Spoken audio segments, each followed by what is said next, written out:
This is Canada. This is Canada's flag at the time. Canada seemed to be doing fine. But racism.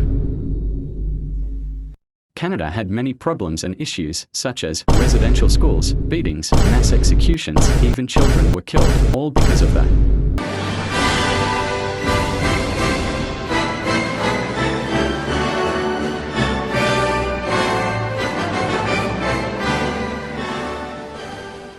If you're wondering what Canada looked like before all this, there was a lot of native people, loads and loads of wildlife. And just peace. However, this happened.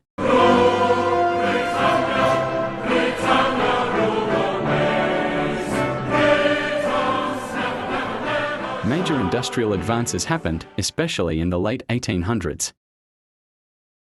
A lot of settlers decided to live in Canada, building cities, plus, there was a lot of room and such for buildings and other areas. However, racism was at a large still such as this. Just this piece of bread, please. Alright, that'll be like $1. Oh, that's hella cheap. Oh, what the Jesus? What the? Why are you buying this piece of bread from this lousy native person? Like, you know how poor you are? Sir, please calm down. Why would you do such a thing? What the actual frick? Hey, I ain't we could calming just down in front of calm you, down, man. You Like, suck. what the heck You did should just deserve say? dying. Dude, Sorry, you can't sir. be this. You and You your know brothers what? I deserve have that, had bro. enough At this point, Bro, I'm you're just gonna bunch of punch you in the dirty face guys, bro. right The now actual just because I U.S. feel like it and I At despise this you. moment. Here's your money. Peace. What the actual fuck? The next video will show you the numbered treaties and how they affected Canada as a whole. This is me signing off. Yep, toodles. Treaty 1 was signed on August 2nd, 1871 in Stone Fort or Lower Fort Garry.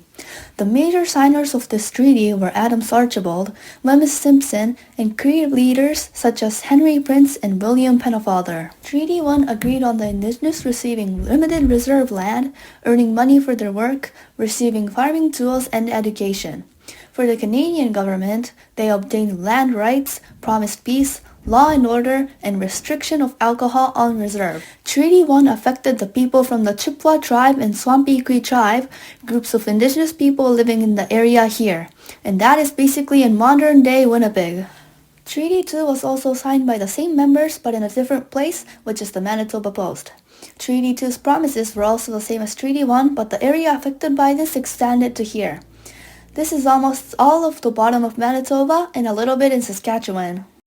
But the indigenous people misunderstood the treaty that it was about sharing land to newcomers. This treaty is basically just about sharing land. Okay. And they thought that they could continue to fish and hunt on the land. Let's go hunting. Nah, I'll go fishing instead. But soon they realized that, hey, the treaty doesn't have any statement on promising agricultural implements, clothing, and animals. Oh no. The unfulfilled treaty terms were called the outside promises because they weren't written in the main text of the two treaties. By this, things happened. We cannot agree to the treaties anymore unless hunting and fishing is allowed. What? So this happened. Fine, we'll add it as an additional promise. And this is how the outside promises incident came to the end.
Next is about Treaty 5.